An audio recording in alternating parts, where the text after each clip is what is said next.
سلام، كنتمنى تكونوا بخير على خير ومرحبا بكم من جديد. معكم شهيوات حنان. اليوم ان شاء الله غادي نحضر معكم تحليه للسحور اكثر من رائع، عباره بحال فلان كراميل اللي كنشريو من محلات او احسن.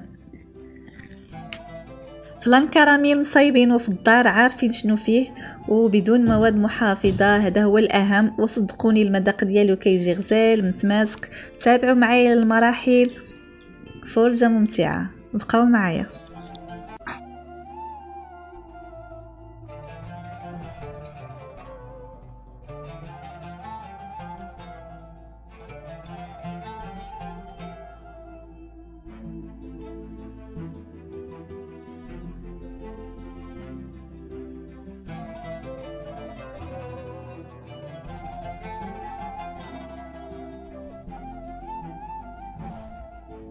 فبسم الله، اول حاجه غادي نحضر معكم كراميل ديالنا فوق النار مهيله. غادي نوضعوا في كاسرونه نص كاس ديال السكر سنيده او سكر الخشن. من الاحسن تحضروا كراميل ديالكم بسنيده، تكون عندها الحبيبات اللي رقيقه فبسرعه كيدوب. فهنايا كنهز الكاسرونه غير من يديها، كنحرك باش يدوب السكر ديالنا تماما. كناخذ الملعقه ديال الخشب، كنخلط شويه السكر، هذوك الحبيبات اللي بقاو ليا كندوبهم صافي. هنايا كناخذ 4 المعالق كبار ديال الماء، كنضيفهم على هذا الكراميل ديالنا من بعد ما داب ليا صافي. كنخلطوا بسرعه هذا الشيء كامل على النار تكون مهيله. كما كتلاحظوا هنايا من بعد ما ضفنا 4 المعالق كبار ديال الماء بحال اللي تحجر لينا الكراميل ديالنا، ولكن ما تخافوش غادي تبقاو تخلطوا 1 2 دقائق ولا 3 دقائق صافي حتى يذوب معنا الكراميل.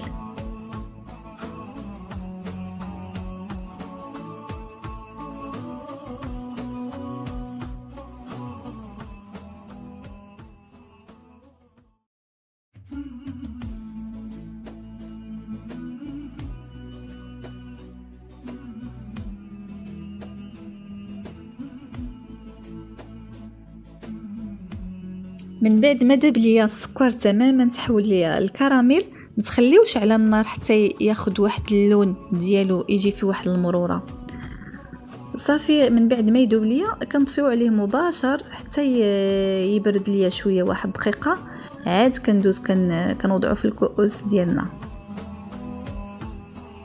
انا هنايا خديت هاد الكؤوس فلان كراميل اللي كيتباعوا جاهزا، اكيد راهم مغسولين وممسوحين. هذه كفكرة بطبع الحال، إلا ما كاينينش غادي توضعوهم في كويسات عاديين أو زليفات اللي متوفر عندكم. غير هذه كيعطيو واحد الجمالية بحال اللي كيتباعوا في المحلات كريم كراميل. كنوضعوا في كويسات ديالنا 1 معلقة ديال الكراميل وكنخليوهم جانبا. وبالنسبة لهذا الكراميل اللي تبقى ليا غادي نحطو جانبا، غادي نحتاجو في الوصفه، غادي نحطو هاد الكويسات جانبا حتى هما، وغادي ندوزو للمقادير. وهنايا كناخذ فلان كراميل، كناخذ واحد زليفه كنوضع فيها كيس فلان كراميل. تقدروا تعوضوا فلان كراميل بفلان فاني، اي فلان متوفر عندكم. ثم كنضيف 2 معالق كبار ديال الدقيق، ما يكونوش عامرين مزيان، ونصف لتر ديال الحليب. غادي نحتاجو منه في هذه المرحله الاولى 4 المعالق كبار ديال الحليب.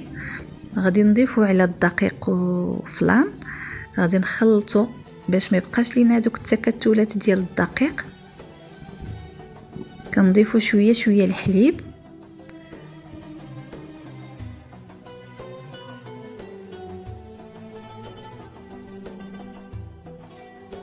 صافي. هنايا من بعد ما خلطنا جيدا الحليب والدقيق وفلان صافي كندوزو كناخدو واحد الصفايه كنصفيو فيه هذا الخليط باش ما يبقاش لينا شي تكتلات. كنصفيوه على الكاسرونه اللي ذوبنا فيه، اللي وضعنا فيه كراميل. ثم كنضيف الحليب اللي بقى ليا، المجموع هو نصف لتر حليب.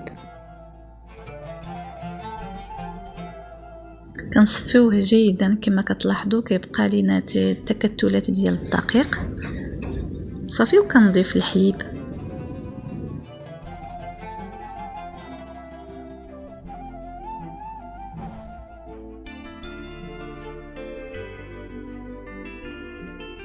صافي هنايا مباشر كناخدو الكاسرونه ديالنا كنوضعوها على النار مع التحريك المستمر. كما كتلاحظوا هنايا بحال كيتحجر لينا الكراميل ديالنا، ولكن غير مع حنا كنخلطو شويه شويه وكيذوب لينا الكراميل.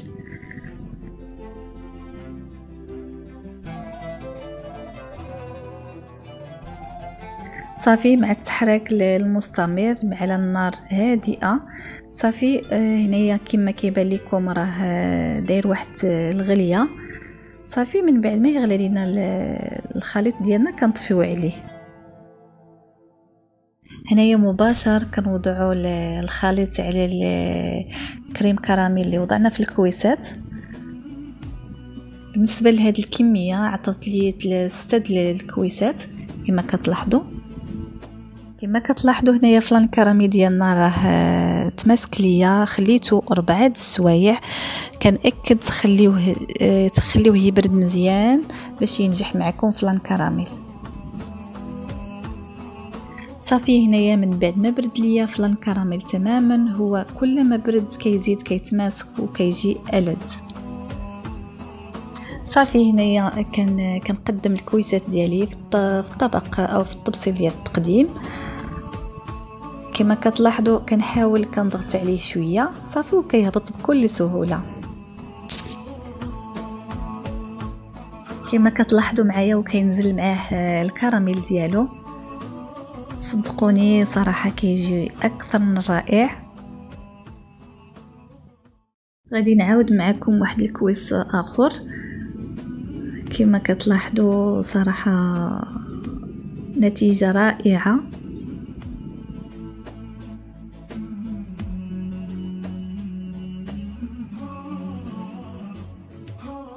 وهذا هو الشكل النهائي ديال فلان كراميل ديالنا. صدقوني كيجي اكثر من رائع، كيجي احسن من فلان كراميل ديال المحلات وبدون مواد محافظه. كنتمناو تجربوه. ما تنسونيش باللايكات ديالكم والتعليقات ديالكم. الى فيديو اخر ان شاء الله، في امان الله. شكرا على المتابعه.